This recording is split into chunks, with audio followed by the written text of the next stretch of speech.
హైందవ సేన వీక్షకులకి విన్నపం. ఈరోజు ఉదయం నుంచి మీరు గమనిస్తే ప్రతి టీవీ ఛానల్లోనూ ఒకటే ఇష్యూ, ఒకే బర్నింగ్ ఇష్యూ. అల్లు అర్జున్ మీద అరెస్ట్ వారెంట్, పోలీసులు ఇంటికి వెళ్ళడం, అలాగే ఆయన్ని పోలీసులు కోర్టుకి, లోకల్ కోర్టులకి తీసుకురావడం, ఆ తదుపరి అతనికి అరెస్ట్ వారెంట్ జారీ చేసిన తర్వాత కోర్టు ఆయనకి బెయిల్ నిరాకరించడం, చెంచల్గూడ జైలుకి బెర్త సిద్ధం చేయటం, ఆ పైన హైకోర్టు మధ్యంతర తీర్పును ప్రకటిస్తూ బెయిల్ మంజూరు చేయటం. ఉదయం 10 గంటలతో బిగినైన స్టోరీ రాత్రి 6 గంటలకల్లా కథ సుఖాంతమైపోయింది. బాగుంది.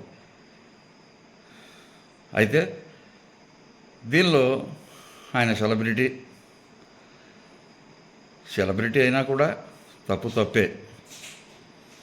ఎవరు చేసినా తప్పే. ఒక్కటే మనం విషయం ఆలోచించుకోవాలి. అది బన్నీ కావచ్చు, లేదంటే మరొకరు కావచ్చు, లేదంటే అల్లు అర్జున్ కావచ్చు, ఎవరైనా కావచ్చు. అతను కూడా ఏమి కావాలని ఇలాంటి మరణాన్ని ప్రోత్సహించడం జరగలేదు. అలా అని చెప్పేసి ఆయన ఇష్టానుసారంగా ప్రవర్తించలేదు. కానీ పోలీస్ సెక్షన్ల ప్రకారం, దీని ప్రకారం ఖచ్చితంగా అతను ఇంటిమేట్ చేయాలి. ఏదైనా సెలబ్రిటీ బయటకు వచ్చినప్పుడు పబ్లిక్లో వాళ్ళకున్న ఫాలోయింగ్ దృష్ట్యా, వాళ్ళకున్న అభిమానుల సంఖ్య రీత్యా పెద్ద ఎత్తున వాళ్ళని ఫాలోయర్స్ కానీ మిగతా వాళ్ళు చూద్దాం అనుకోవడంలో తప్పు లేదు. వాళ్ళందరూ వచ్చి ఇలాంటివి చేస్తారు కాబట్టి దానికి పోలీసులు ముందస్తు అనుమతి తీసుకుని ఉండటం సమర్థనీయం. అది రాజకీయ నాయకుడు కావచ్చు, సెలబ్రిటీ కావచ్చు. కానీ ఈ విషయంలో తీసుకున్నాడా అనేది ఆలోచిస్తే తీసుకోలేదనే చెప్పవచ్చు. కానీ అతను కావాలని చేశాడంటే కావాలని చేయలేదు. కానీ ఒక మనిషి మరణానికి కారణభూతం ఈ సమస్య. కావాలని చేసినా ఆ కుటుంబం బజారున పడింది. అతనికి తెలియకుండా చేసినా సరే తప్పే. ఆ కుటుంబాన్ని ఎవరు అక్కుడు చేర్చుకునేది? ఒక్కసారి వీక్షకులందరూ హ్యుమానిటీ గ్రౌండ్స్లో ఆలోచించండి. ఒక సెలబ్రిటీ కాదు, సెలబ్రిటీకి ఉన్నది ప్రాణమే, సామాన్య మానవుడికి ఉన్నది ప్రాణమే. రాజ్యాంగం ప్రతి మనిషికి కల్పించిన హక్కులు సామాన్యుడికి వర్తిస్తాయి, పొలిటీషియన్స్కి వర్తిస్తాయి, సెలబ్రిటీస్కి వర్తిస్తాయి. ముఖ్యంగా ఈ విషయంలో గుర్తుపెట్టుకోవాల్సింది సెలబ్రిటీలు, రాజకీయ నాయకులు మాత్రమే.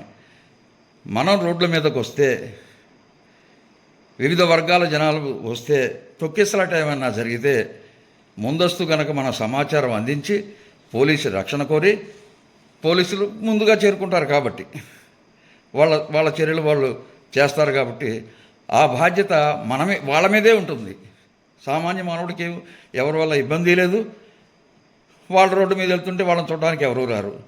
కానీ ప్రాణం మాత్రం ఒకటే ఇద్దరికి. భగవంతుడి దృష్టిలో సామాన్యుడే ఒకటే ప్రాణం, సెలబ్రిటీది ఒకటే ప్రాణం. ఈ విషయం వాళ్ళ ఇంట్లో మాత్రం తీవ్ర విషాదాన్ని అయితే నింపిన మాట వాస్తవం. దీన్ని ఆలోచించి ఈ కేసుని విశ్లేషణ చేయాల్సి ఉంది. ఎవరు కూడా ఈ హీరోకు సంబంధించి, ఈ పుష్ప 2కి సంబంధించి ఆ హీరో కానీ, ఆ నిర్మాతలు కానీ, ఎవరు దానికి సంబంధించిన బయర్స్ కానీ, డిస్ట్రిబ్యూటర్స్ కానీ దాదాపుగా 2-3 రోజులు ఆ కుటుంబాన్ని పరామర్శించిన దాఖలాలు కూడా ఏం లేవు. కేవలం 25 లక్షలు 30 లక్షల రూపాయలు ఇచ్చేసాం, చేతులు దులుపుకుంటే అయ్యేది కాదు. ఒక మనిషి ఈ రోజున సామాన్యుడు కోరుకునేది వినోదం, కడుపు నిండా భోజనం, కొంత వినోదం. వాళ్ళేమీ కోట్లు ఆశించట్లేదు, లక్షలు ఆశించట్లేదు. కొంత విశ్రాంతి దొరికితే కొంత వినోదం కావాలనుకుంటారు. అలాంటి వినోదాన్ని కొనుక్కుందామని వచ్చిన ఒక ఫ్యామిలీ విషాదాన్ని కొనుక్కుని వెళ్లాల్సి వచ్చింది.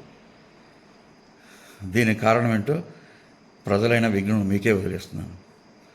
అలాగే ఇది ఒక బన్నీ విషయంలోనే నేను మాట్లాడట్లా. కొంతమంది రాజకీయ నాయకులు కానీ ఈ సినిమా యాక్టర్స్ కానీ వీళ్ళు సడన్గా రోడ్డు మీద వచ్చేస్తుంటారు.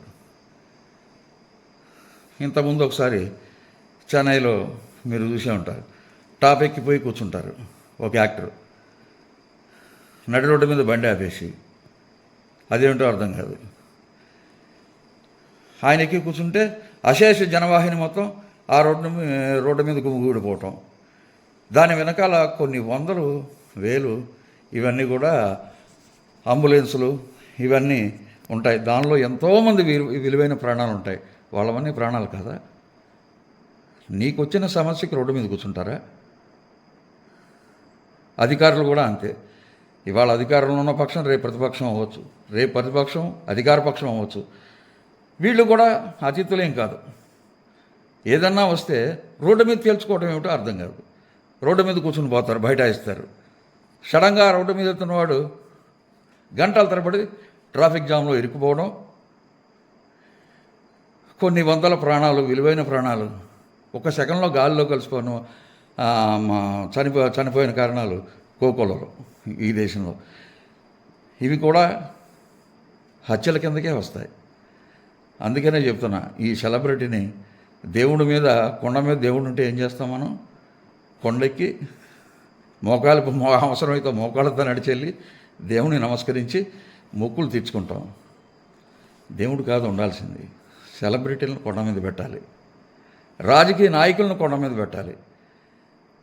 వీళ్ళందరికీ ధర్నా చౌకులు ఉన్నాయి కదా, ధర్నాలు చేయొచ్చుగా. అబ్బే రోడ్డు మీదే ధర్నాలు చేస్తాం, ప్రజలకే ఇబ్బంది కలిగిస్తాం, ప్రజలనే ఓట్లు అడుగుతాం. సెలబ్రిటీలు కూడా అంతే, రోడ్డు మీదే బైఠాయిస్తాం ఏమన్నా జరిగితే. అధికార మదం, దాహం, ఇది ఈరోజు జరుగుతున్న సొసైటీలో ఈరోజు సామాన్య మానవుడు అనుభవిస్తున్న కష్టాలు. అదే వీళ్ళని కొండెక్కిస్తే అక్కడ ధర్నా కూర్చున్నారనుకో, అన్నం పెట్టడానికి కూడా ఎవడాళ్ళు. వాళ్ళ ఫ్యామిలీ కూడా సెలబ్రిటీలు కదా, రాజకీయ నాయకులు కదా, వాళ్ళు కూడా దిగమింగి ఉంటారు కదా,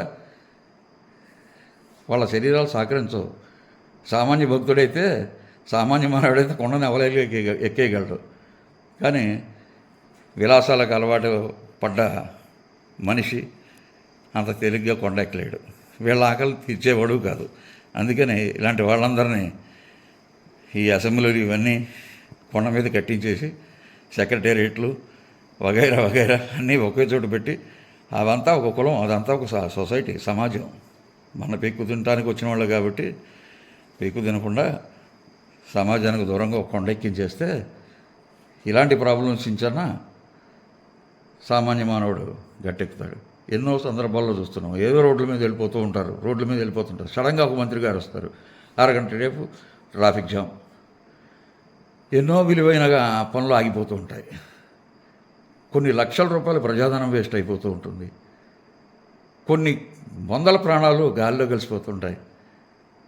ఆయన వెళ్ళడానికి అరగంట ముందు ట్రాఫిక్ జామ్, ఆయన వెళ్ళిపోయిన తర్వాత ఈ ట్రాఫిక్ క్లియర్ చేయడానికి మరో గంట సేపు పోయింది రోజు. వీళ్ళెవ్వరినీ అడిగేవాడు కూడా లేడు, పరామర్శించేవాడు కూడా లేడు, నష్టపరిహారం చెల్లించేవాడు అసలే లేడు.